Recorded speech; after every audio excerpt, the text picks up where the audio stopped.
Cheers everybody, happy Friday. I wanted to make this quick video because I'm still working on the IS38 install video. It's coming.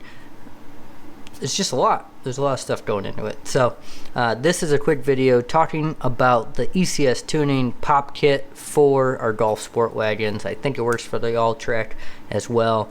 Slick little install. Because when you hit the key fob button to pop your trunk right now, nothing happens. I think it just unlocks the trunk. What's the point? Now you can actually have a powered lift gate. So check it out. Super fast, less than a minute long.